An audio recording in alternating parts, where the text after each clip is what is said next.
to episode number 100 of the 3 Count Out podcast. My name is Era. Joining me this week, as they have for the most part for the past 100 weeks, that's almost 2 years, Jackal and Mike. I can point now because we have video. Boys, we did it. We made it to episode 100. Congratulations. What is it? Like 80% of podcasts don't make it past episode 10. So I think we're doing all right. Our autism hit in the right time. Yeah. Having episode 100 this week is the best thing to happen to me in the past 7 days. Nothing else has occurred. I don't want to talk about anything. Hi, my name's Jackal. Man, it's just gonna be him staring at the camera.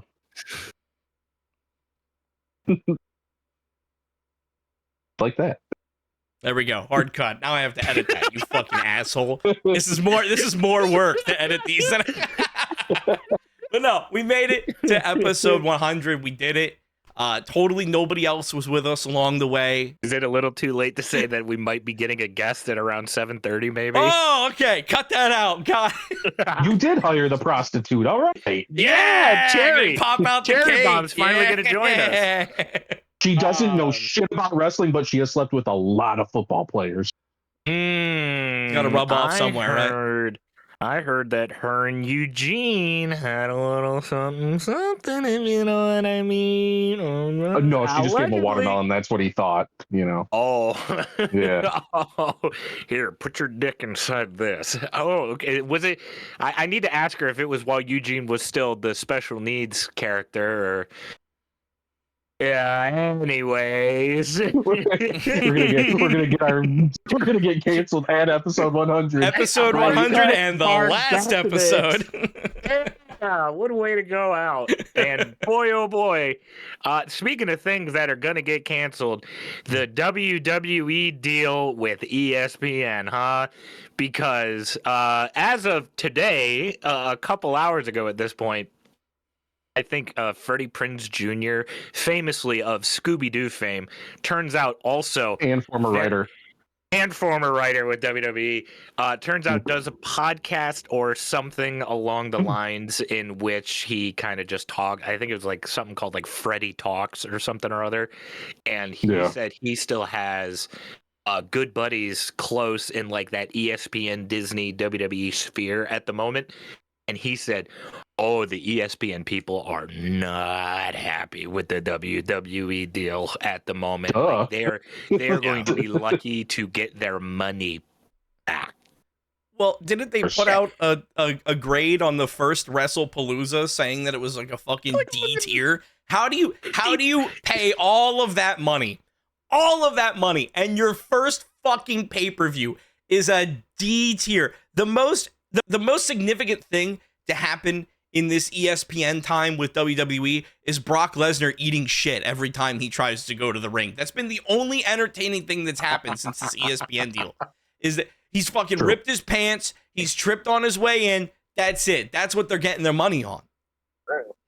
It's not a very good combination right now because the negative connotations that the internet is already putting onto WWE shoulders, on top of the fact that Triple H has come up very publicly and said, like, guys, hey, don't worry, this week it's going to change. Don't worry, tonight's Raw is going to be epic. Don't worry, this PLE is going to turn everything around. And nothing's happened since, SummerSlam really. Ever. It's really bad, and the only thing that we get to look forward to next. Oh well, there we go. Wow! Joining us for episode 100. Joining us for episode 100. Special guest of episode 100, Fire Guy Kev, back from the dead, rocking the sweetest stash I've seen in about 10 minutes. Thank you. That's a good firefighter stash. He grew that. He didn't grow that. It happened when he became a firefighter. I didn't even grow it. It just popped up. You're hired. Yeah, pretty much. So what were you guys talking about? Well, I'm Kevin, still at work, what do you think of Survivor Series? Oh my God, let me tell you, I didn't watch it. So okay, all right, fair good. enough. the women's war games, there was a trash can involved. Yeah. You're not wrong. Hey. Won. There you Somebody won. Somebody And did then win. Dominic Mysterio beat John Cena. Don't Yeah. know why. Yeah. Dumb decision. I'm missing a match. Second pick here Sorry. versus Nikki Bella. So did everyone else. That's right. Nikki Bella and Stephanie McClure slammed ass on the table. That's about it. And then the men's war game match was it was a match. And then WWE said, ESPN, that'll be $3 billion, please. Yeah. I could not imagine actually being the guy who got ESPN to watch these, and then that's what you get. Now, did ESPN come out with a grade for this one, or no? They just didn't even bother. It was probably an A+. We did great, guys. I didn't see anything. ESPN's being real honest. They're being real honest with their fucking grades. That's the best part because they know really WWE is putting out garbage. No, I So didn't. they're I like, didn't see oh, anything. like that's. Yeah, I didn't see anything either. That's why I was wondering because man, I got done with it and I was like, that was a pay-per-view again. Okay. They're Glad I didn't see money.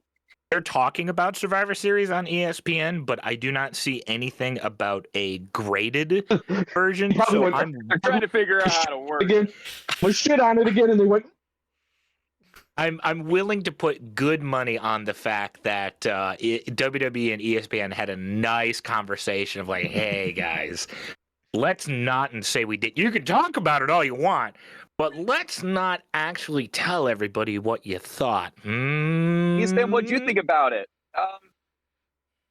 MMA's coming up. Yeah, look at that. Injured? Oh, and of course, with all of this talk about how the deal has gone so far and that $30 a month, not on ESPN Plus, which people are still finding out, by the way, ESPN Unlimited, as Era's dad and now millions of other people trying to watch around the world are figuring out. It is continuing further and further on, and now with Survivor Series behind us, we'll talk about it in a second. The thing that we're staring down the barrel of the next PLE, because I'm still not counting Saturday night's main event, is a PLE. I know it's John Cena's last match, but it's not a fucking pay-per-view. It's on Peacock. Nice. The last cock, right? The Blood Money Rumble. Blood Money Rumble. Yep. Oh boy, that's the next pay-per-view. Oh boy, we're hitting that already. Pay-per-view at all in. Nope. Yo, no Sami Zayn's about to get his push. Let's go. Wild. We have about pretty much a 2-month window of no pay-per-view because it's at the end of January, beginning of February again. So 2 months without a pay-per-view. Which means it better be the best one. Which means it's not because it's going to be in Saudi Arabia. I already talked to Jackal about this. I'm calling it now. Saudi Prince coming out number 30, baby. Oh, so real quick, the thing that concerns me, and don't get me wrong, he's a great athlete. Clearly, the kid's got skill. The Prince of Saudi Arabia? Oh, yeah. No. Actually. They have been showing a lot of behind the scenes of iShowSpeed training.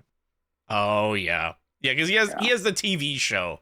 That's what they're doing. And it's like a WWE adjacent. Just a ton of stuff of him training with Randy Orton, which makes me think that Rumble. Oh, I'm sure he'll be in the Rumble. Sure. Oh, yeah, absolutely. Do you think he gets his get back and he tries to spear Braun Breaker and fails? No, I think Braun Breaker shows up to the ring and he jumps out of the ring. And the other thing that worries me is that KSI, Mr. Beast, and iShowSpeed are now doing a commercial for Riyadh. God damn Sorry, it. Okay. I blacked out, but I came back too after hearing that. You brought me back out of my stupor. Because you know for a fact, not to get into it, but fucking Mr. Beast has opened an amusement park. Yeah. An amusement park in the Kingdom of Saudi Arabia. Oh my God, dude. Wait. Oh my God.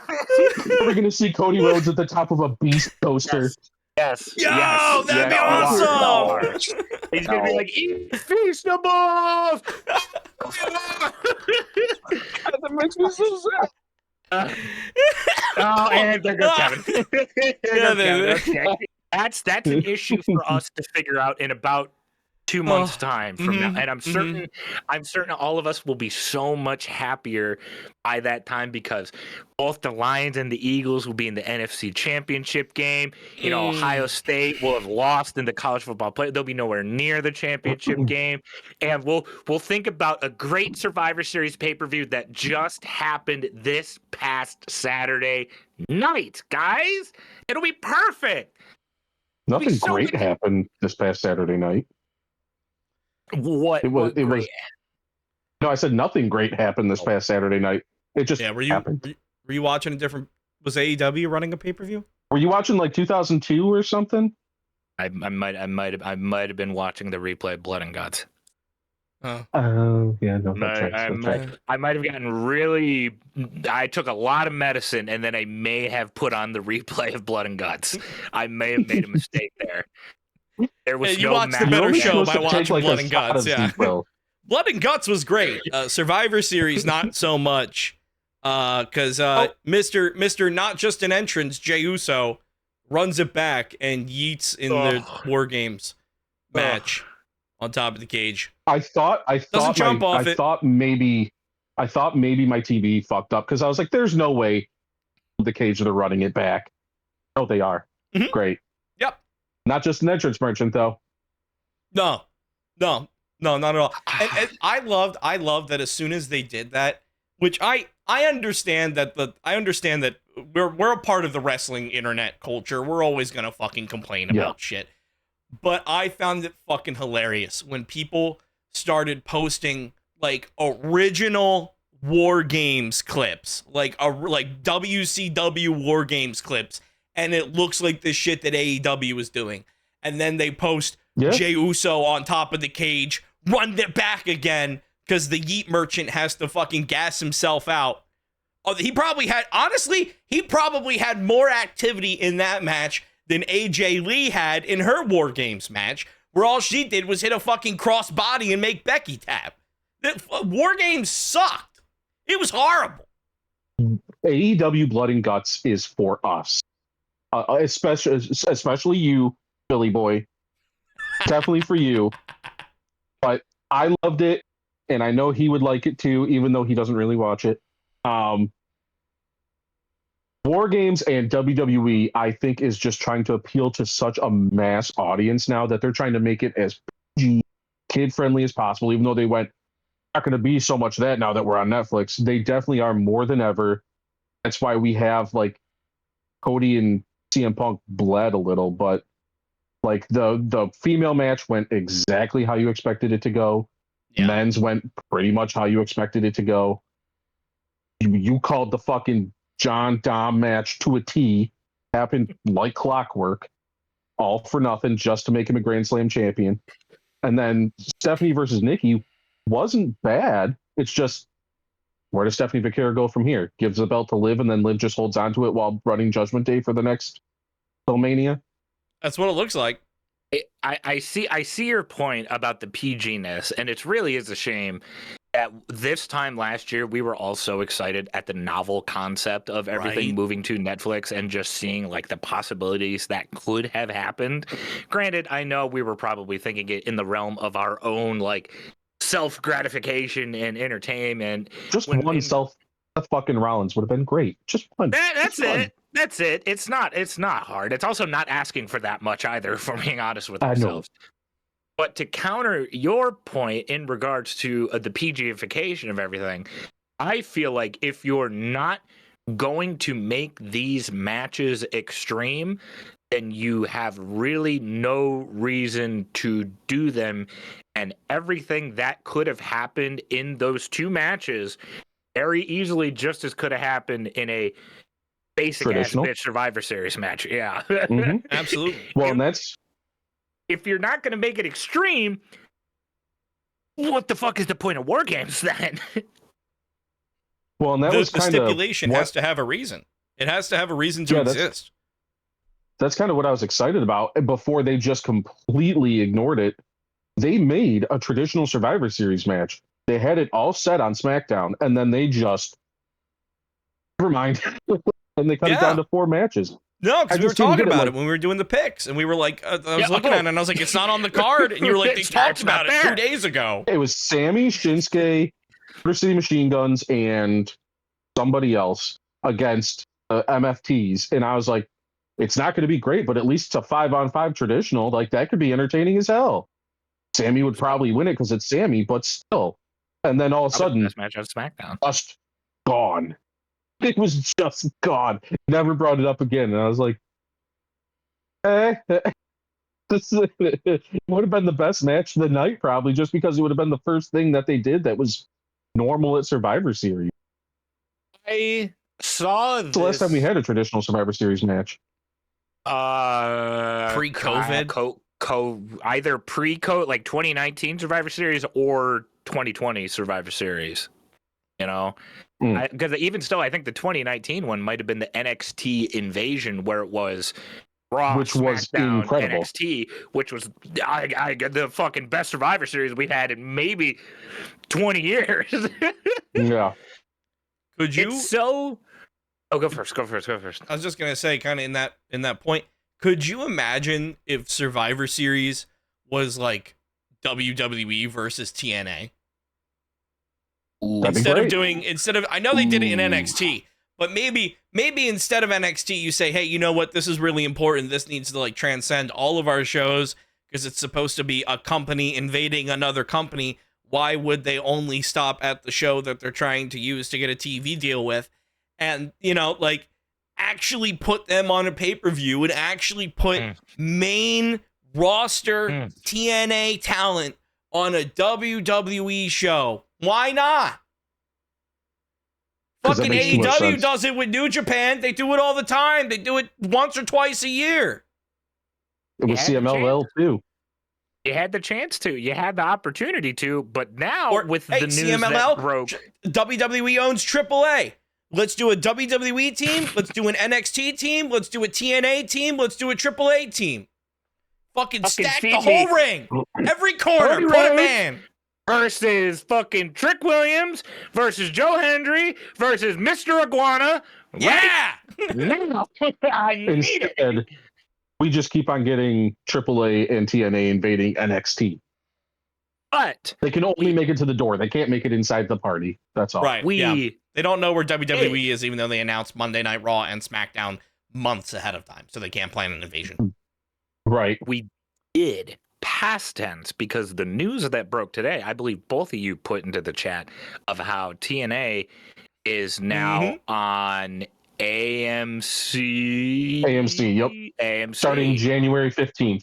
And now that they got some network money again, I think WWE had some sort of clause in their mutual agreement to be like, hey, we can just sort of pull out of this at any time. Like, you guys are going on to your own network at this point. Like, we don't want to be affiliated with, like, AMC at all because it'll probably piss off USA. It'll probably piss off Netflix. So it's like, hey, well, fun while it lasted, guys. You guys go do your own thing now. So this realistically could have been the last chance that you could have had a WWE versus TNA thing. And all you got out of it was a NXT Invasion TV. Oh, it sounds like they're still going to be using NXT on it too. I don't know. I saw some rumblings that they pulled with the AMC deal that was announced. WWE is pulling out of it now. I don't know. When they had TNA people talking about it, they said nope, it's still very alive. The reason we got the TV deal. So I have no doubt that this helped them get the TV deal, but oh yes. Mike, you and I have watched TNA in the past. I don't know that TNA can hold this. I see them on AMC for like a year or a year and a half. That's unless they really up the production value, because they have had the same faction, whatever one Moose and Eddie Edwards is in, that Season one. 8. No. But they've had the same one for like the last 4 or 5 years. No, that was still before. That was before. No, you're getting all your corporate faction storylines crossed over, Jackal. All right. Corporate factions. God. but they've had pretty much the same talent in the same spots for years. They've had the production value of about a high school gym while having main event talent. And it's just, we're at the point where if they're getting more money, they need to really use it the right way, because it feels when you watch it, which is unfortunate because I like a lot of the people there. A lot of the people there are very talented. When you watch it, you're like, man, am I watching the C-list company? It feels like it's being made by, like, all right, I got this paycheck. Put that towards lighting this week. Yeah, I think TNA has always been a company that is kind of right now prioritizing getting those names. They're trying to get their Nick Nemeths. They're trying to get their Matt Cardonas, or in this case, I guess maybe trying to get their Dolph Ziglers and Zack Ryders. I still don't know. But like they're putting all of their money there, and it's like, no, you need to actually like get good pyro. You need to get good lighting. You need to put on a show. Coach. You need to writer. A writer and an acting coach, because oh boy, yeah, like you need to improve your infrastructure. You need to look at your production stuff, not just the names that you have, because people like Jordan Grace behind the shed. Yeah, because people like Jordan Grace, they're gonna just go to WWE when they get more money.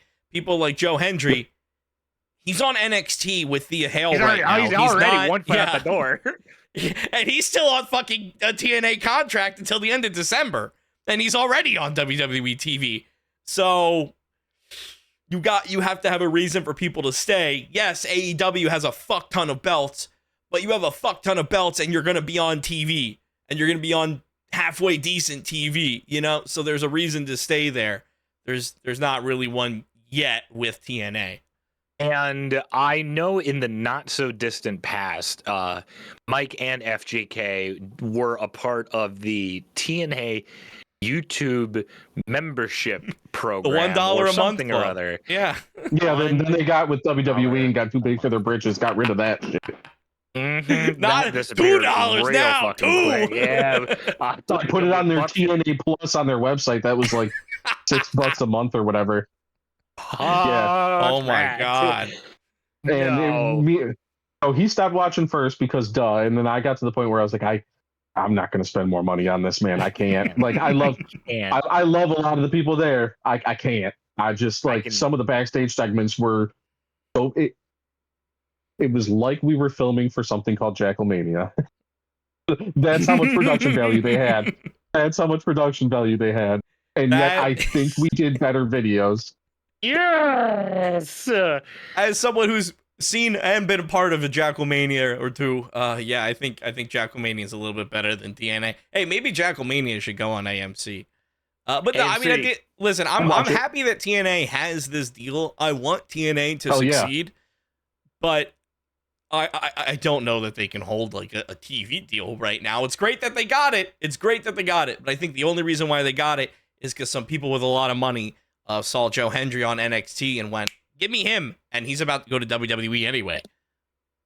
You can be positive and wanting people to succeed in a certain situation, but you can also take a step back to remove yourself and look at their track record, and also see the writing on the wall as a wrestling fan that a corpo schmuck is not going to be able to see, of how Joe Hendry's on his way out, Jordan Grace is already gone.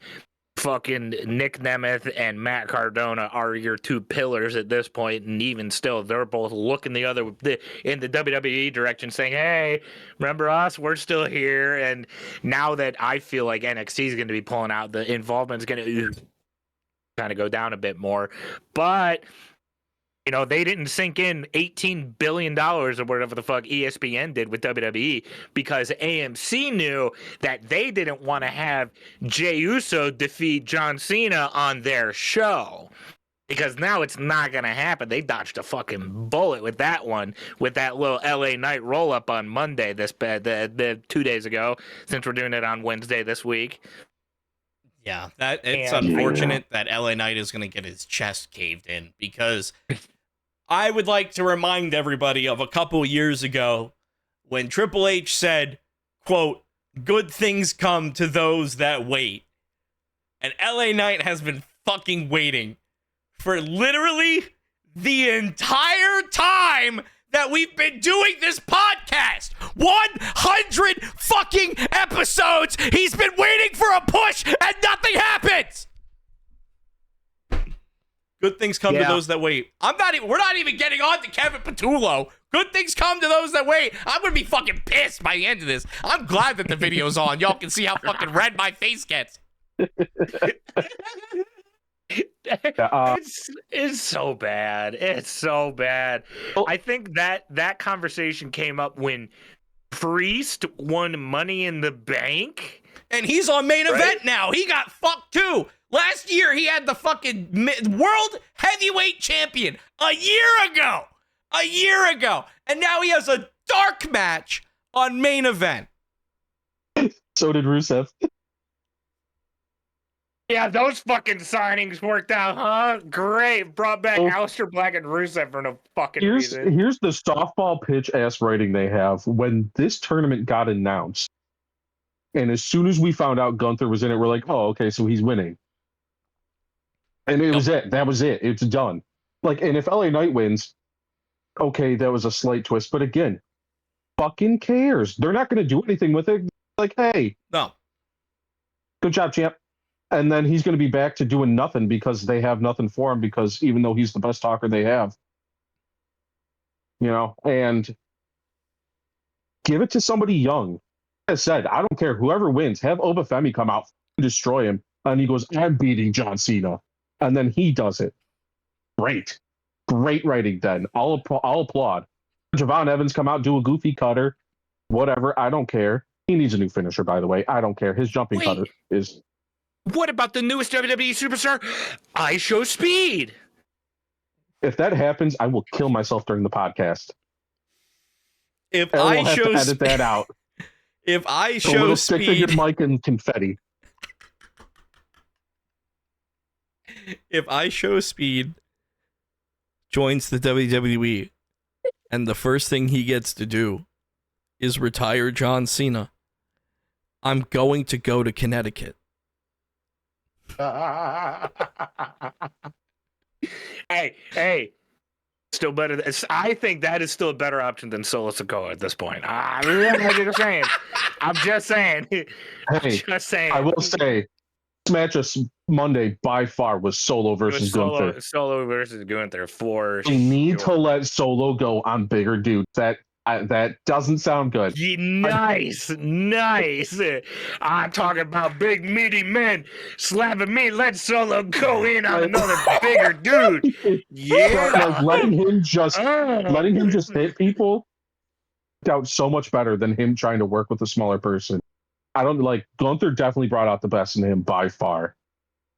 I think he just needs to get his ass beat a bit, and then he's like, "Oh, okay, I can do that now." Bigger dudes throwing me around a little bit. Okay. He likes it. Honestly, no, I'm not knocking it. Yeah. If you like the meat there, that's my name's Paul. That's between y'all at that point. And it sucks too, because I know you had mentioned about younger guys. I think because the only reason people are saying no to LA Knight is that he's 43. Yeah. But then you look at Gunther. He's 38. Turning 39. It's not that much better. It's not that much better. He also doesn't need it. Again, he's had, on average, a title longer in his WWE career than he hasn't. That man has held the title more since he's been in WWE than not holding one.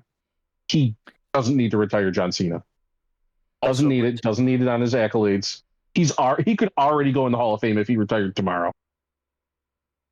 Also retired someone this year, this calendar year, like 6 months ago. All the Oldberg shit we were talking about already has a legend retirement under his his belt was large at one point. Now it's kind of, he's put a couple belt notches back down again. He's got that under there. Thank you. The fact that it also got spoiled before the tournament was even announced that, hey, it's more than likely going to be Gunther, just kind of is like an ominous overloom over everything too. It's like it make it even more depressing because that match is going to happen Friday next week. Next Friday, I think. Next Friday. Yeah. So you do the match, and then the immediate next night is with Cena. Mm-hmm. Okay. And do you think whoever inevitably beats Cena clean in the middle of the ring is gonna, celebrate for like way too long and give Cena 2 minutes to talk on the mic like Goldberg did, and then the NBC is gonna cut Cena off and immediately go to the net like fucking NCIS Miami, And like they now did to 60 Goldberg minutes or whatever. Yeah. Right on. And now your local news. It's so bad. I'm A puppy found in a storm drain. Yeah, and I'm the puppy, knowing that my childhood John Cena is going to be gone in Your childhood John Cena? 10 Is that different than your days. adulthood John Cena? Absolutely. Kinda. Well, his name's Ricky Stanicki. He's not going to be at Saturday night's main event. Out there air dicking. Oh yeah, when a problem comes along, you must jerk it. I'm curious an underrated movie. I'm curious to see what the rest of the show is going to be, because it's not going to be like Garbage. an hour long. Actually, it might not be garbage. He did say, and luckily Cena kind of had input there. He said, it's not just going to be regular matches. He's like, I want everybody involved. He's like, I want younger talent on here. I want anybody we can get on this card. It's my final show. So hopefully that means WWE pulls its head out of its ass and gives us something decent. Probably won't. Hopefully we at least have a glimmer of hope there, a little nugget.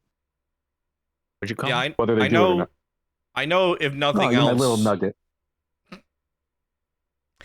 I know if nothing else, it should be like NXT versus I think main roster is kind of the vibe. So I want to see Obafemi crush somebody. I want to see Javon Evans beat somebody. Mhm. I want to see Trick Williams talk shit and say, "Let's talk about that" or whatever he says now. I don't know. What's I think getting I'm anymore. going to see Ethan Page get his ass kicked by somebody. Oh, he's facing Mr. Iguana this week. Oh, the puppet or the man? Why not both? both. I think Oh. I think both. I think it's both. Is the lore like the man is the puppet, or the puppet is the No, man? the puppet's No, La the Yesca. puppet is an independent entity. Yeah, the puppet's an iguana. It's not a puppet. Yeah. It's a real iguana. I need to be watching more NXT. I need to be. So you've Well, been watching more hey, AAA. You can watch more. that too. You can watch more NXT this Saturday. Because there's an NXT show this Saturday. We can run through that card real quick. Do some pick'ems, and let's do some pick'ems on the first match. The match that we were just talking about. A singles match for the NXT North American Championship. The greatest North American of all time. All ego Ethan Page versus the legendary Mr. Iguana. Who you got? I got the iguana, not Mr. Iguana, the iguana. La Yesca gets the I would pin. like that. I'd take that. So there's no puppet. I can't take the puppet.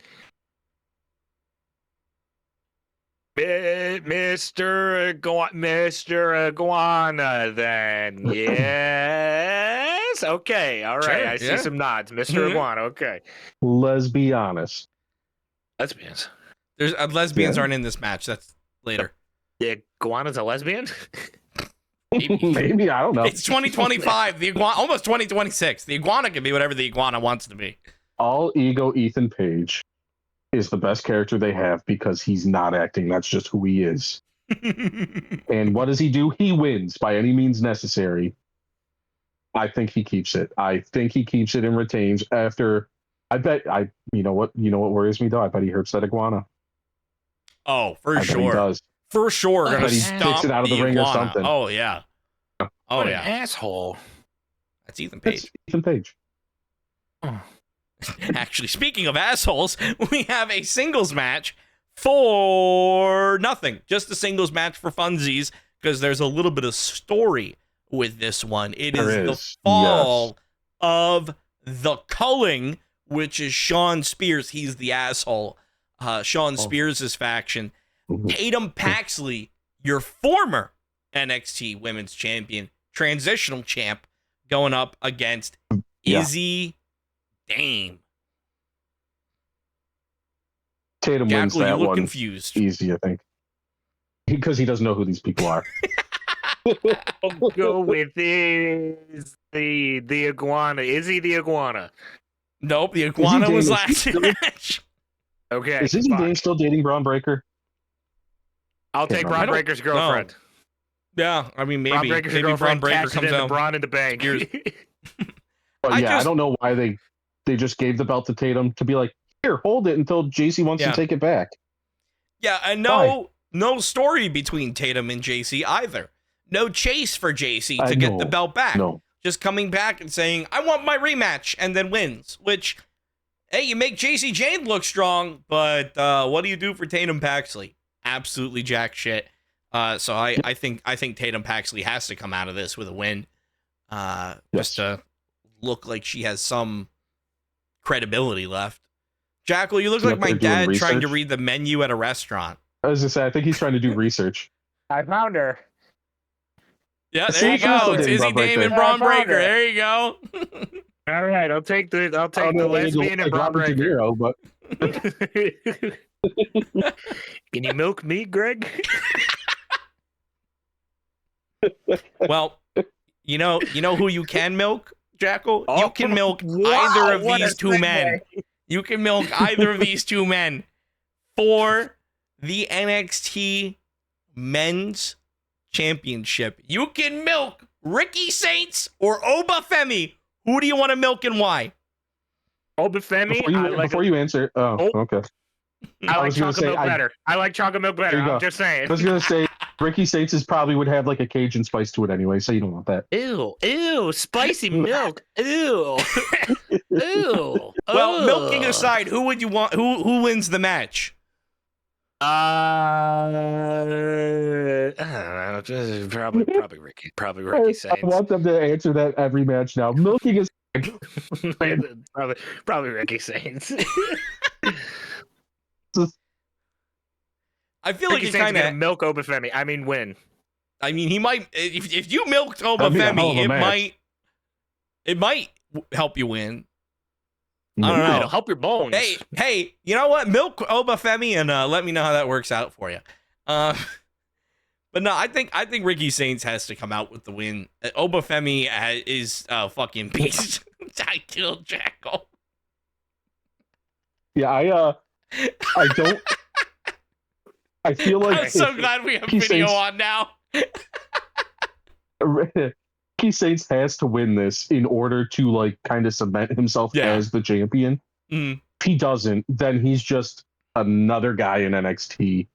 But I also see them giving the belt back to Oba Femi because the roster was like, do with the biggest guy you have that can lift anybody up. Yeah. So I could also see them very much giving the belt back to him. Yeah, I feel like if Ricky Saints doesn't get the NXT championship here, then I feel like for him it's like back in the line, you have to start over. Because this is kind of like his first kind of shot at it recently. So I feel, I feel like we're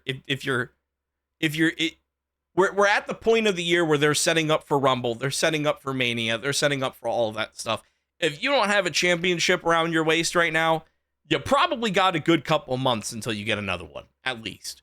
And maybe he wins at Stand and Deliver. That would be a great place for Ricky Saints to win an NXT championship. In front of a huge crowd like that, absolutely. It'd be an awesome place to win it. But if you want him to keep his momentum, you probably got to do it now. Yeah. Even if it's like a cheap-ass win. Fuck it, turn him heel. Make him cheat to beat him. He's a great heel. Ricky Saints is a great heel. And then we have the two gimmick matches for NXT Deadline. This is the Iron Survivor Challenge. Which these are the ones that go on to get like guaranteed title shots, right? Or whatever. Yes. So these will go on to get guaranteed title shots at New Year's Evil, which is the next NXT thing. It's just like a random Wednesday they call New Year's Evil. Yeah. No, it's not a special Saturday or any, nope, it's just TV. Evil. The men's Iron Survivor Challenge, we have the man that will not be retiring, John Cena, Javon Evans, going against Leon Slater, Joe Hendry, Dion Lennox, and Miles Bourne. How many names do you know, Jackal? Miles Bourne is the deaf dude. Yep. Miles Bourne is the deaf dude who kind of looks like Randy Orton. Dude that looks like Randy Orton. And he's deaf? Yeah. Yes. Yeah. He's deaf? I mean, never. Yeah, for real. For real deaf. Oh, okay. That's how John. Get up. Okay. Yeah, Miles Bourne he's for real deaf.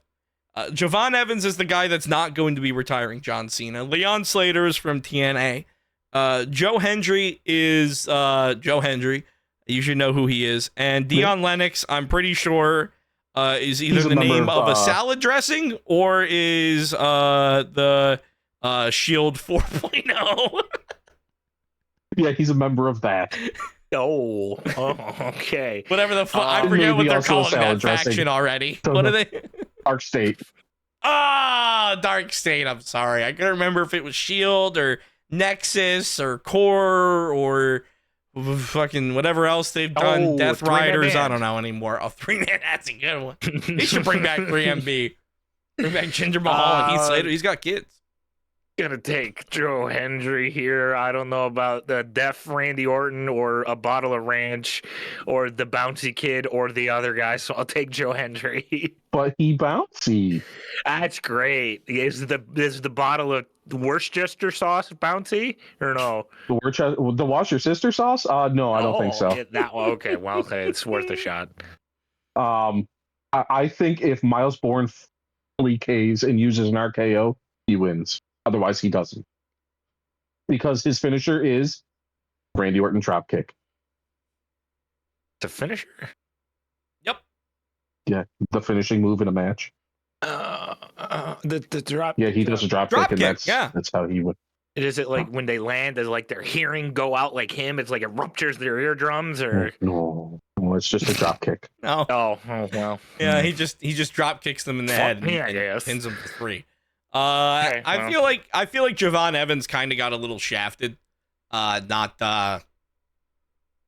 He should have been the one retiring John Cena, and he didn't. So at the very least, you could have him win the men's Iron Survivor Challenge, right? At the very least, he's young. Give him a nice little tournament win, right? Iron Survivor did wonders for Trick Williams, so maybe it can put Javon Evans up there as well. And then we have for the women's Iron Survivor Challenge, which also gets them a shot at New Year's Evil. Hey, Jackal, you're not going to know. Well, actually, you might know some of these names because we have Sol Ruka going up against Lola Vice, Kalani Jordan, Jordan Grace, and Kendall Gray. I'm going to be honest, even I don't know who Kendall Gray is. Champion. She's the Evolve Women's Champion right now. Oh, that's why I don't know. How do I even get Tubi? I don't know. I don't know. It's free. You can just download it. Is it free? I thought I had to pay for it this whole time. No, God, no. It's free. WWE puts out one free thing and they don't tell you how to get it. That makes the most sense ever. Jordan Grace should win because she needs a fucking belt finally. She needs something. Instead of them just holding on to her doing nothing. Kalani Jordan, they had her have the belt forever, and now they're just kind of like, I don't know. She's bad now. She's evil. Sure. Lola Vice, the fact that she's still just kind of farting around. Okay. They just had her take everybody out on Tuesday because why not? And Kendall Gray, I just don't see her winning. She's a champion right now, so I feel like it should be Jordan Grace. I'll take the Snow Snatcher. I think that would have been a good idea, except having problems with Zarya. So I feel like this is where they start their feud and Zarya betrays her. Yeah, because there was the whole... Character. No, it's also the name of her girlfriend and NXT tag team partner. She's dating the Overwatch character? Maybe. I mean, they're kind of the same. I would. Look her up. I'll pick her. Oh, but but yeah, no, yeah, they did the whole like spear sidestep spot. That's what you're talking about last week. Yeah. Well, and she's like, I've always had Soul's back. She's never had mine. It's like, oh, maybe it's time. Oh, listen, Zarya came in and immediately became a side character, so maybe it's time for a little bit of a spotlight. And a great way to do that is to take a fan favorite out of the Iron Survivor Challenge. I think that'd do great. Mm-hmm. And speaking of, that's the last match on the NXT Iron Survivor Challenge. I can barely talk and say that. WWE, please pick an easier name to say. It's so fucking complicated to say your name. Now, there's good names. Like in the wrestling business, there's good names. Like in the football sphere, like I always have fun saying, Prince of Mukamara, Nakua, maybe.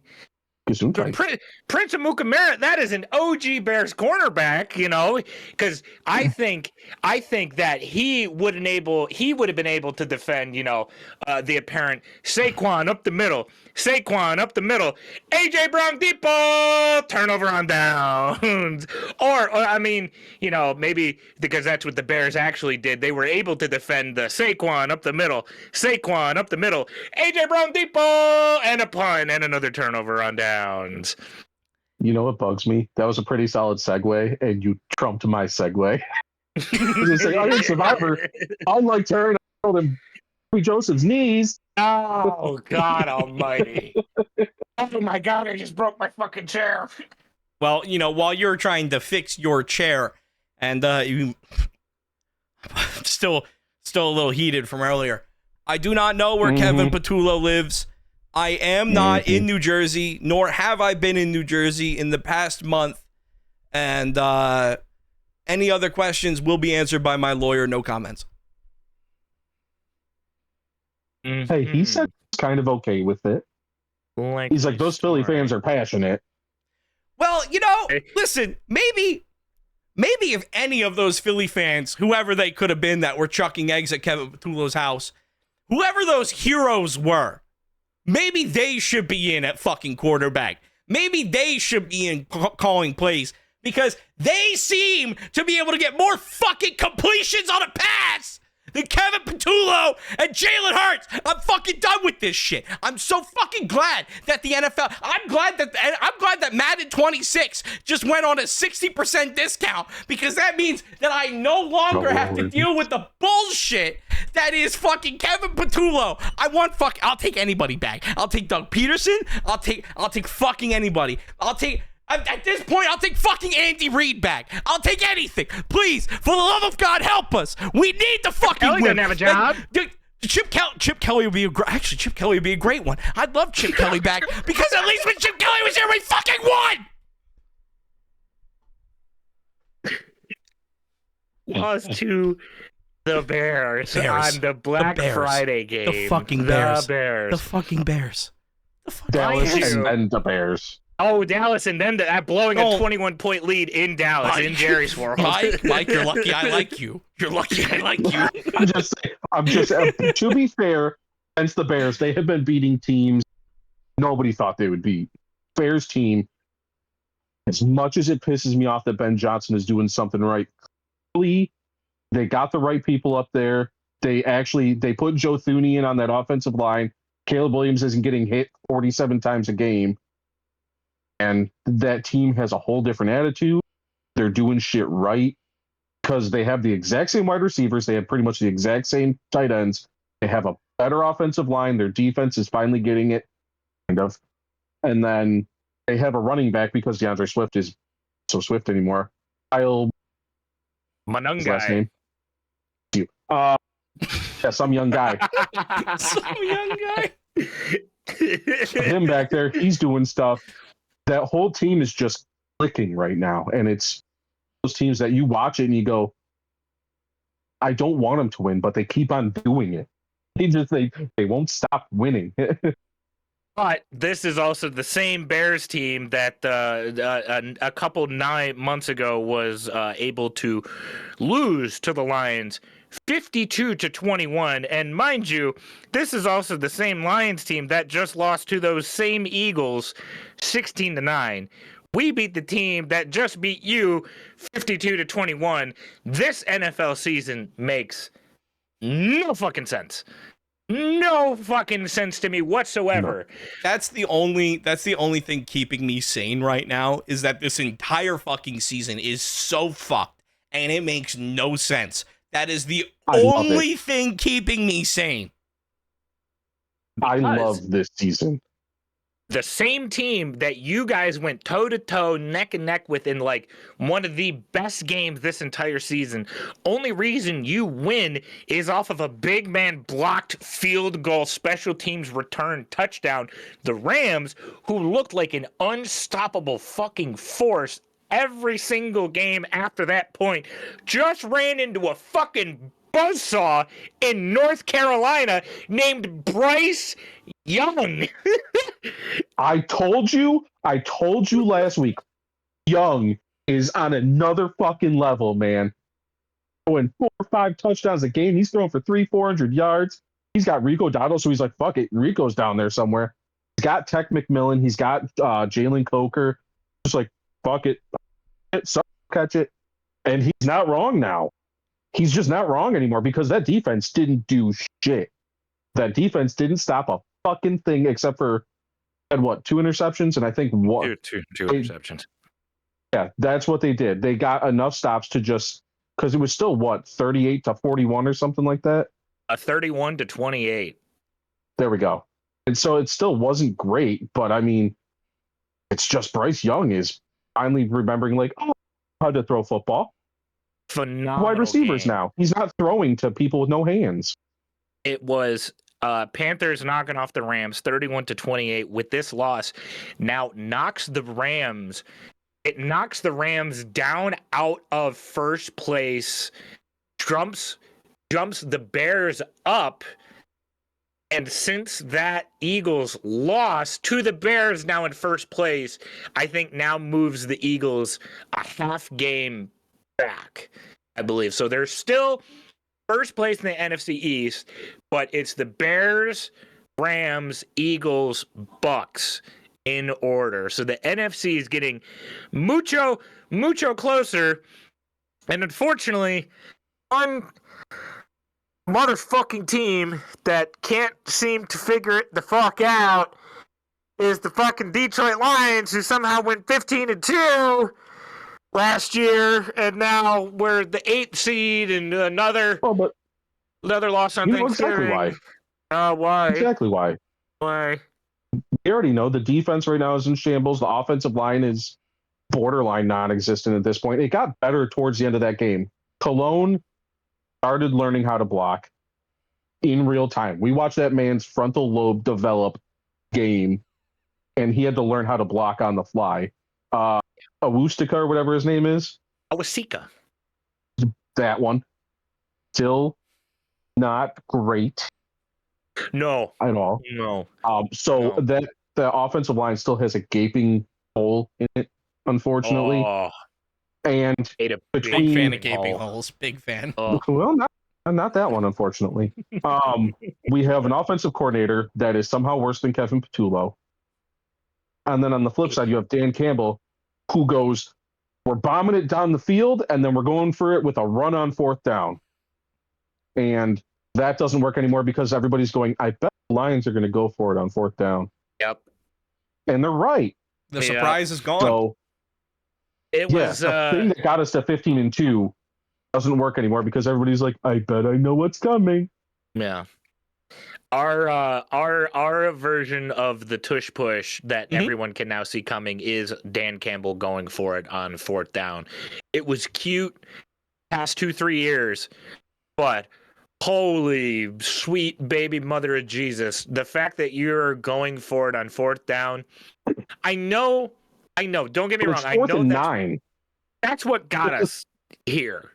Don't get me wrong. I know, like, that what got us to 15-2, that's what got us the NFC Championship.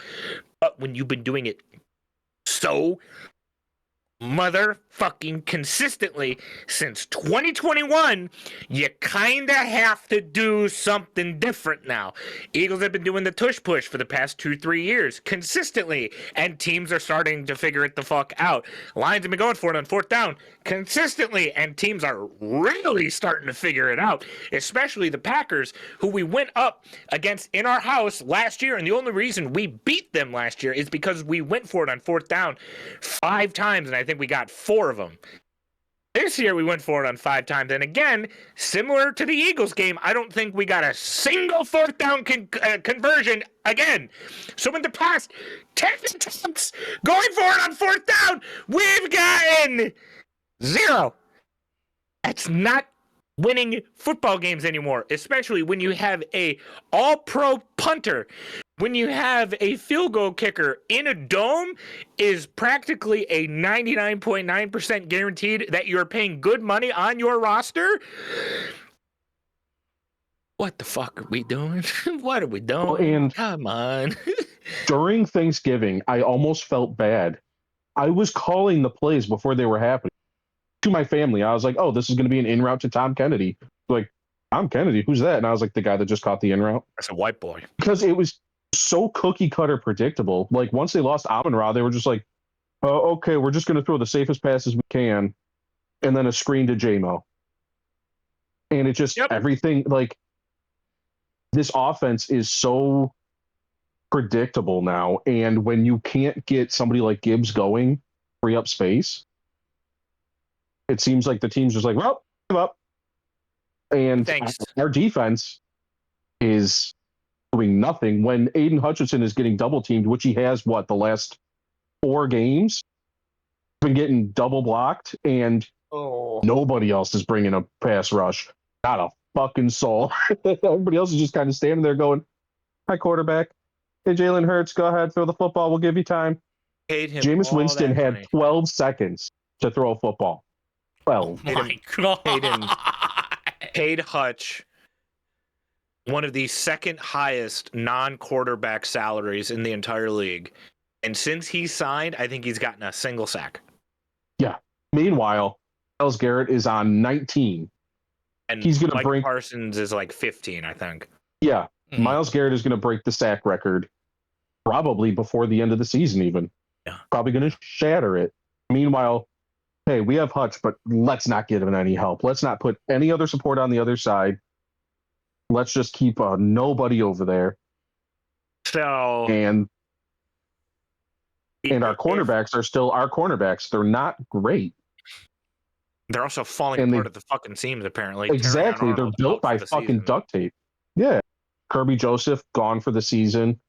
So we have Brian Branch and fucking breathes on anyone and gets a unsportsmanlike conduct penalty or personal foul. Yeah, but they're handing them out like hotcakes this year. Yeah, everyone's I swear to God, fined. dude. Except for that, Brian Branch looks at a referee. At 15 yards on the Lions. That's an offensive first down. Like, what the fuck, man? If this Lions team somehow gets to 10 wins, that's all I want. I'm happy because right now we're winning and losing every other week, right? That's what's happening. If we somehow get to 10 wins, I'm more than happy. There are 5 games left. We are on week 12. There are 5 games left of this season. We need to win 3 of them. I believe it is Dallas, the Rams, Pittsburgh, Minnesota, Chicago in order. We win Pittsburgh. We should win Minnesota. Chicago could have the first seed on lock, and they'll be the ones resting their starters. Let's hope that happens, because the other possibility is Johnson goes, we're playing the Lions. Fuck them. We're starting everybody. Yep. So we'll see. We got a little bit left till the end of the NFL season, and unfortunately, one season that has come to a close at this point is the college football regular season. I know. Who said that? Whoa! Oh God! There's. Well, man, unfortunately, how about the Penn State Nittany Lions, huh? Man, thank God the fucking season's over. We get a bowl game. I'm happy about that, boys. We got a fucking bowl game. Thank fucking God, I'm done with that. I get my Saturdays back. It's gonna be the silly putty bowl. Listen, Mike, it might be the Silly Putty Bowl, but we got a fucking bowl game with a backup coach and a backup quarterback, and I can't fucking act like I'm okay with it anymore. I've been fucking putting on a fucking smile for the past 2 months, and I'm fucking done with it. This has been the worst fucking season. Well, one of the worst fucking seasons that Penn State has had. I can think of a few exceptions. I'm gonna say this. It was bad at the beginning, ended great. Grunkemeyer is turning out to be an actually decent quarterback. He has a pulse. He does have a pulse. Now have a running back that somehow is better than Saquon was at Penn State. So better than any running back ever in the college football league. Personally, I would give Katron a fucking blank NIL check and say, how much do you need to stay like a year or two more? Give him an A in every class. Give him his diploma and tell him he is here to just play football. Yeah. Because he is the only thing that got us to this bowl game. No. I don't think Grunkemeyer would have done bad the rest of the year, but I don't think we would be where we are if we didn't have Katron Allen. I am very impressed with the turnaround because as someone who has played football for as long as I have, that mentality that you get of losing your head coach, especially when you're at a collegiate level, when your head coach is the only reason that you are there at that school who went out and recruited you, when you lose that and also see that your starting quarterback's leg just fucking went, essentially, it's a rough spot mentally, especially when one of your first weeks without both your QB and your head coach is staring down the barrel of the fucking number 1 ranked team down south and going, oh, we have a chance. We have a popsicle's chance in hell, but we still have a chance, you know? It's a rough spot to be mentally. And the fact that you guys were able to turn that around to get to that 6-6 mark, especially when the alternative is fucking 3-9. Yeah, not bad. That's pretty good. It's not bad. That's pretty good. Mm-hmm. Yeah, but that is unfortunately where the good news ends on my end, at least, in regards to Penn State. Yeah, I mean, Penn State's gonna have to. I do wonder who they're gonna face, though. Penn State's gonna have to make some. They're gonna have to make some changes in the offseason because, I mean, obviously, again, this was a very weird college football season with a backup quarterback and a backup head coach. But Jesus Christ, if we are only being carried by Katron Allen next year, he is going to get some sort of grievous injury week 2 that keeps him out the rest of the season, and then we'll just be sitting here like we are every fucking season. It's for once in my life, I want Penn State to have a competent wide receiver. If Penn State could have just not even a great one, just a wide receiver, that'd be awesome. You know, you fucking give me the gloves. I'll go catch. I'll stand in the end zone and catch it. Like, when you rely so much on that run game, or when you rely so much on your quarterback being the guy to bail you out, or like, that's where the problems are coming in. And we're not going to be able to beat Ohio State if you only have a run game. Well, actually, I do have some good news, and then I'll get to my bad news. I like good news.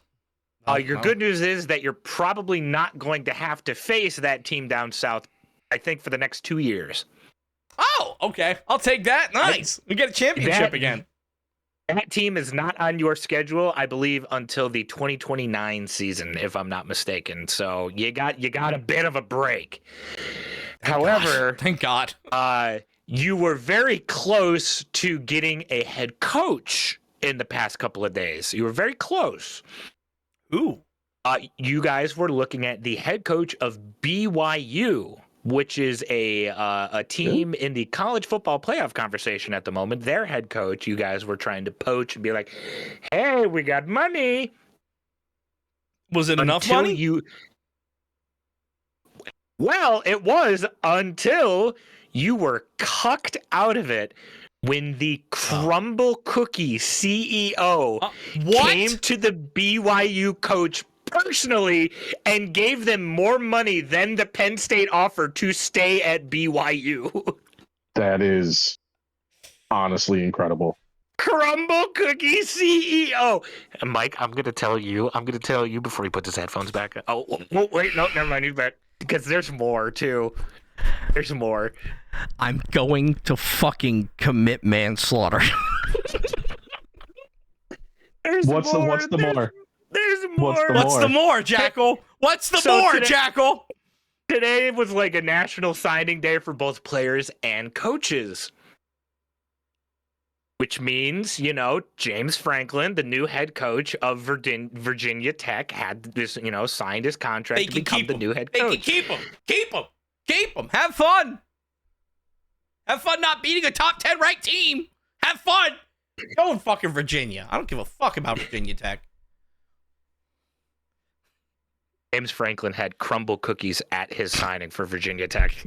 It's an inside job, Jackal. They're out to get me, and you're part of it. I fucking know you're a part of it. I fucking know you're a part of it.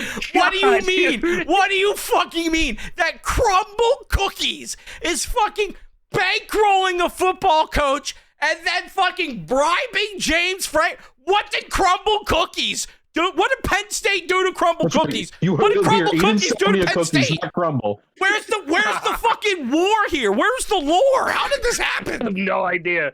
I like that there is lore though. That is so crazy. As of recording at 8:13 on Wednesday, December 3rd, Penn State has still not found their head coach. It's Terry Smith. It's Terry Smith. Yeah, they don't He'll need be the it. new head coach. They found him already. Woo! Oh, that is. How that Texas Tech team that's now in the top 4, huh? Oh, how about our fucking team? Yeah, let's talk about Michigan. How you guys feeling? Now that I've got all worked up and my resting heart rate is 250, how you guys feeling? Fine, I'll ask this. Who's Michigan going to lose to in whatever bowl game they're in? At the moment, here, let's quick get into that. Michigan in a bowl game? Penn State's projected bowl game is either the Pinstripe Bowl or the Game Above Sports Bowl in Detroit. What the is that?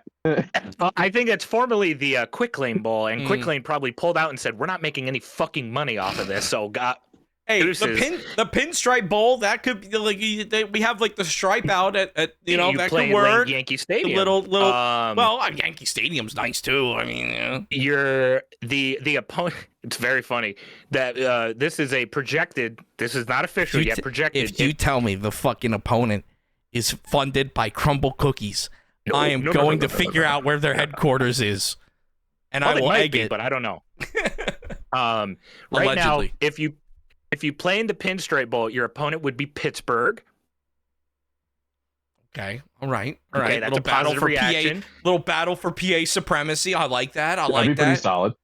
And if you play in Detroit, your opponent would be Ohio. Not Ohio State.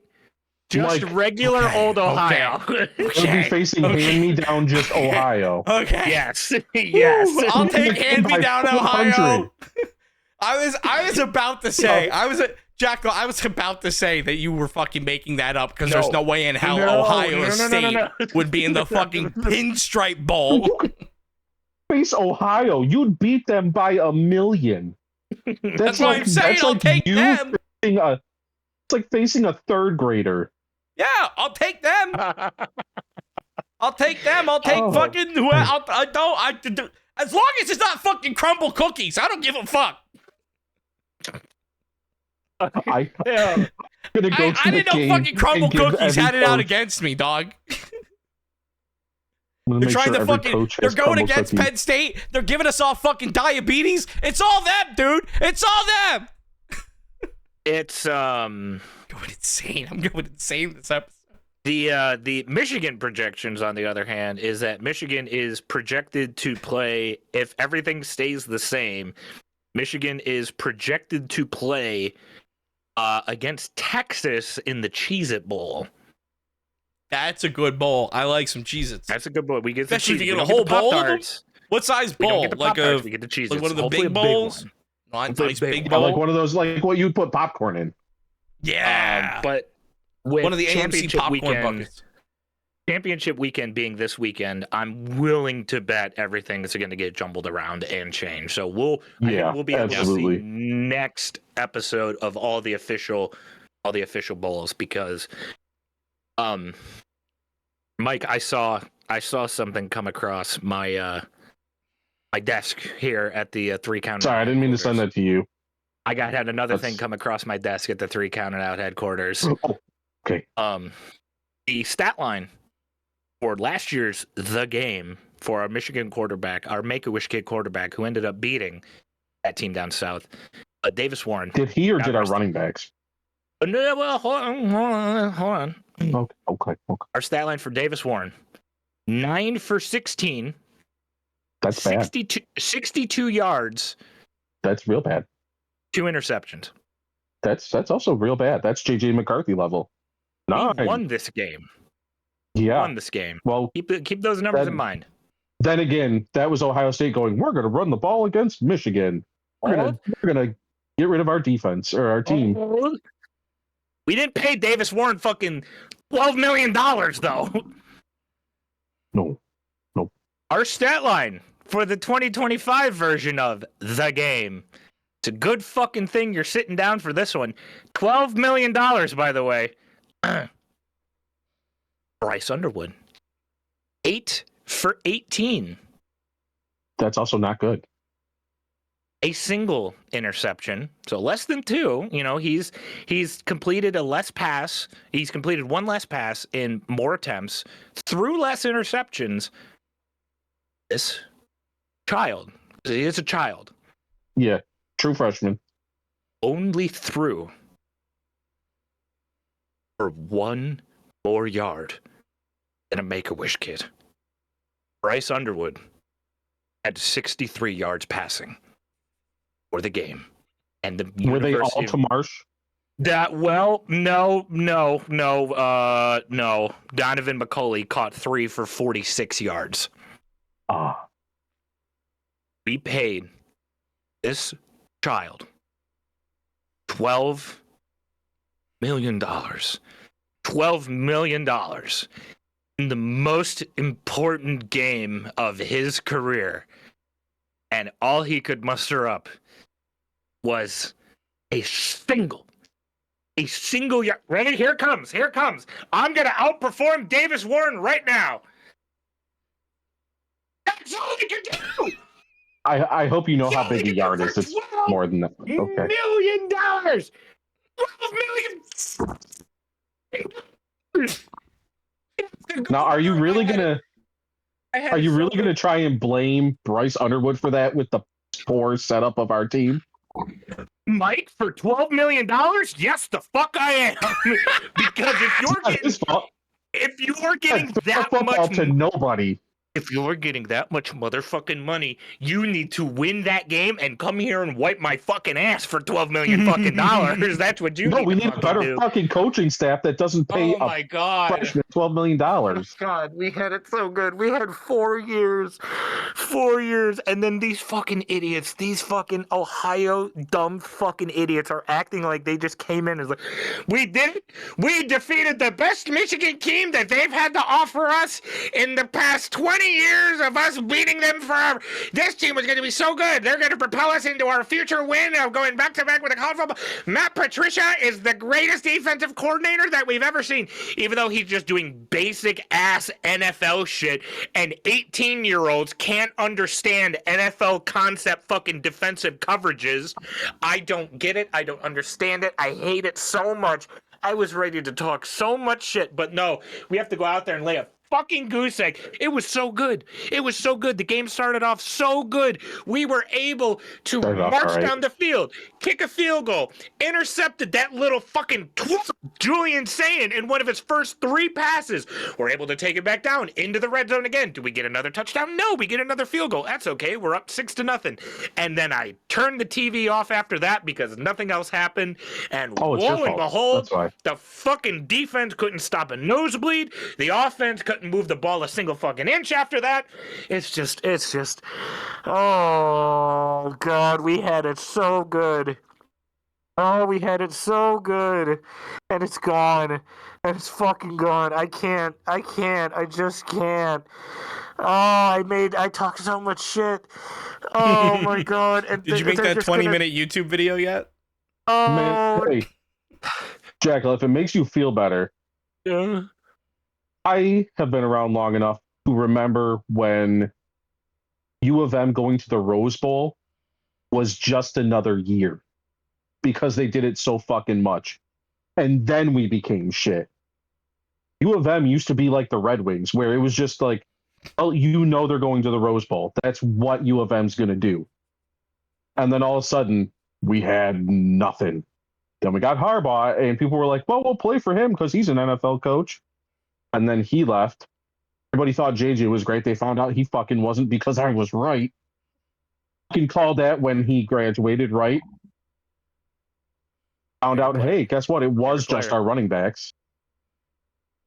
Which it still is. They don't know how to use a fucking quarterback. They're like, well, we're gonna have a quarterback, one decent receiver, and then we're gonna expect big things out of him. We're gonna make sure he's the most valuable player on our team and not give him anything to work with. How does that make fucking sense? As well go play for the Jets. He'd be just as successful. Sorry, I had to calm down there real quick. I was thinking about headbutting a referee or whatever the fuck happened during the game. This is going to be my narrative for the offseason. I don't have nothing to say on it.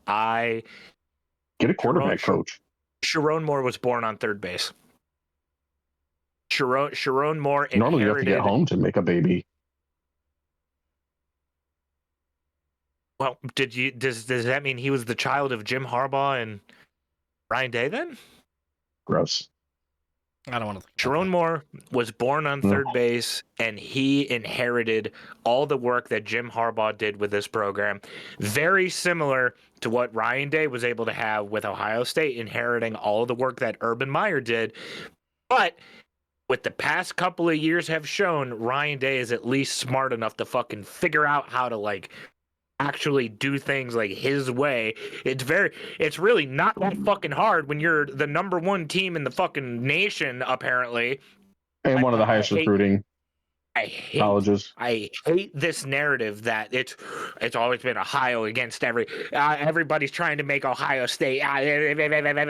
We're the world's biggest underdog. It's fucking Sami Zayn as the underdog, except if Sami Zayn had that one Triple H SmackDown versus Raw story where he like got all the gold. It's like World Heavyweight, WWE, Intercontinental, USA, the women's, the divas, the tag titles. Like, oh, I'm still an underdog, even though I'm the champion of everything. Everyone's always doubted me. Everybody always hates me. They're against me. I'm an underdog. We get it. We get it, guys. You guys are still having a hard time trying to, connect the dots and not realize that you're the dynasty now. You're the top. You're Alabama now. Now that fucking Saban's gone, you guys are the fucking standard at the moment. Yep. Just fucking saying, you're not underdogs anymore. Whatever. It's a fucking lost cause. They're all too stupid and fucking inbred to realize that someone's trying to have an intelligent conversation with them. So, what the fuck do I know? I'm sad now. Well, hey, if it makes you feel any better, again, at least there was one hit on a quarterback this weekend that didn't get called for a penalty, and it was a just hit, and people are complaining that it wasn't. On who? If you saw the Giants game at all, whatever the dude on Drake May, the dude was, no, dude from the Patriots hit Jackson Dart. He was running inbounds on the sideline. Yeah, he was clearly not stepping out. He kept on trying to get extra yards. Dude fucking planted him. I mean, sent him flying. About damn time. That was a dirty hit. That was. What about? He was not running out of bounds. He was clearly getting that first down, way or the other, and he got fucking lit up. What about? That's what's supposed to happen. What about? Well, it's okay though. If it was Jack Campbell or Brian Branch trying to make that hit, it would have been a 15-yard penalty against the Lions, and either one of them would have been disqualified from the game. So it's like, it's fine. No, they would have just been fined. No, it's a Patriots player, and the Patriots are good again. And I guess maybe that's the trade-off of, like, evil in the sports world in some people's minds, because like everybody kind of like hates Michigan now because of like a lie, cheat, and steal thing. It's like, well, we didn't get fucking convicted, motherfuckers. You can't strip any of this shit away from us, you son of a bitch. So, but like now that Michigan's kind of on like a downturn and now Patriots are kind of on like an upswing, it's like, what are they building in there? What evil is cooking amongst us again? Because I believe at the moment the Bears are the number 1 seed in the NFC and the Patriots are the number 1 seed in the AFC. Yeah, Patriots are the number 1 seed overall as well. Oh no! Oh, and they have Drake May, Stephon Diggs, Keyshawn Booty, or however you say his last name. Trevion Henderson, who came out and has been a fucking stud. Vrabel is their coach, and a defense that actually knows what it's doing. Like, that team went through what, five years of hardship? That's it. 5 years. Yeah, so if any of them ever complain, looking at you, I've been a Lions fan my whole fucking life. A Lions fan my whole fucking life. It's been nothing but struggle. Yeah, well, actually, nothing but struggle, because you were able to lose to someone in fantasy who drafted an only all Patriots team this year, too. Yeah. She had her highest game, I think, against me. Against you. Yeah. Good. For like 30 points. Trevion Henderson went for like 20 something, or no, I think it was Ramondre Stevenson. Stephon Diggs went off for like 30 points, and I was like, great. So meanwhile, my team's going, hey, I'm going to make it finally. I swear, I'm going to make it to the finish. I fell. I'm injured. Oh, God, my leg. We figured my bench on my fantasy team right now, by the way, is bye week, injured. Nice. Yeah. It's okay. Playoffs are set, so it's like you got nothing to worry about now. You're good. I was going to save this for off stream. Since we're here. Okay. Podcast. Next time we do a fantasy league, we don't have it where people don't fucking show up for the fantasy. So their rosters aren't just another free agency we can't fucking touch. Kevin, and it just gets auto drafted. Yeah. I'd like to make some actual content off the fantasy league next year. All these people that are sitting healthy, a fucking bench on a fantasy team where nobody's changed the starting line once, ever, because my they're starting not quarterback was Joe Burrow. It. What am I supposed to do now? I remember. I was shocked. After I went to trade for Cam Scatabo in week 2 because I was like, I want Scatabo. I didn't care that he was going to get injured eventually. I didn't know. You just wanted him. I wanted my team. So would have had him on my injured reserve just to have him for team morale. Just to sit there. Yeah. Never even got a response because he doesn't look at his team. But he does.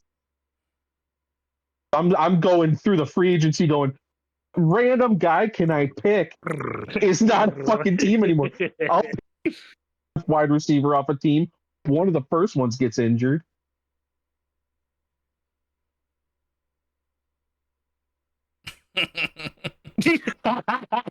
I'm so happy the fucking video's on now, dude. Also, because Okada just won. Oh? Him and Pac just had a banger, by the way. Oh yeah. Wow. Fucking, it is a Wednesday. Hey, it's 8:30 on a Wednesday. Yeah. Since we're getting a little long in the tooth here, I know at least I felt to make it a little bit longer since it is episode 100. It is special one. Yeah, we got to get all the hit points. Wait, before I forget anything, Nick Khan. Which one? Clearly, I said Nick Khan. Oh, I just heard Khan. I didn't know. Oh, sorry, I didn't know it cut off. My bad. Cares so passionately about the WWE so much that he wants to bring boxing into the limelight and really take off boxing and show what it's made of. Yeah, he cares. How do you own a wrestling company and go, no, I need to do boxing more. We need more boxing. Goddamn bastard. Nick Khan, listen, I got a great boxing match for you. Me versus the Crumble Cookie CEO. Bring it on, bitch. I'll fight you anytime, anywhere. I don't care. Let's go. Challenge. Throw it. I said here. Don't eat crumble cookies. They hate Penn State. Go eat Insomnia cookies instead, folks. Eat Insomnia. They're just as expensive. You know, now they think about it, I don't think there was a crumble cookies at the Penn State main campus. I think it was just Insomnia cookies. This is Penn State. Is that the man? Oh, I can take him in a fight. I can take him in a fight. He looks like Gunther when he's retired. Comes in his pants. He looks like he actually poops in his pants while he walks. Well, it's either him or this guy. I don't know. Take your pick. Oh, I can take him in a fight too. Yeah, he just looks like he works in accounting. Is that Elijah Wood? I don't know. Is that Elijah Wood? I don't think so. I'll fight Elijah Wood. I don't know. Listen, could be Elijah Wood's brother Steve or something. As long as you're not one of those two people, then that means that you are more than welcome and encouraged and invited to hit that like button, hit that follow button, hit that subscribe button, hit the notification bell so that way you're notified whatever we post, whenever we post. If you are the Crumble Cookie CEO, don't hit that button. If you want to find more of 1,500 calories in a single cookie, fuck off. Oh, that'd actually be pretty solid. If we talked all this shit, and he's like, "I like it, guys. I like the negative." He's like, "I like it. Let's keep it rolling." Next week, use code 3COUNT to save 10%. Next week, I'm just eating a cookie. We don't have a Crumble Cookies code, but if you go to w.gg and use code 3COUNT on checkout, you can save yourself 10%. We do get a little bit of commission, so we appreciate and love you for it. If you want to find more of me, you can find me over at twitch.tv/ErrorV1 or youtube.com/ErrorV1Music. If you didn't enjoy the things I said, don't worry. The Crumble Cookie CEO has been texting me the entire time, trying to get my banking information after relaying all that info to the Penn State alum and fan. But if you did enjoy that info, I guess twitch.tv/JackalJoker or youtube.com/JackalJoker works just as good. If you liked me and you like our faces, just keep on watching this. Make us your home screen. Have our smiling faces. Here we go. I'll do a like a. Hey, did they get it? See, that's perfect. That was beautiful. Did they get it? This is going to be great for the audio only people that we still have. If you want to see, you better go to the YouTube channel, baby. Yeah, go to YouTube. You missed it. Hit our Edge and Christian 5-second pose. Now you should. And if you didn't like me, that's okay. I am now forever going to have ricochets stuck in my head, so I'm going to go hang myself. Ricochet's what? There's a lot of suicide this episode. He does. Oh, the laugh. His dumbass laugh. He does. Discord was cutting out when you did it. Because it's not used to me hitting that high of a note. That's my Mariah Carey note. So how do we do this now that we're on video? Are we beating each other up still, or what are we? Yeah, it's hard to take a pin when we're all in places now, huh? Yeah. Hey, Jackal. Yeah. How'd that job application with Crumble Cookies go? Count it.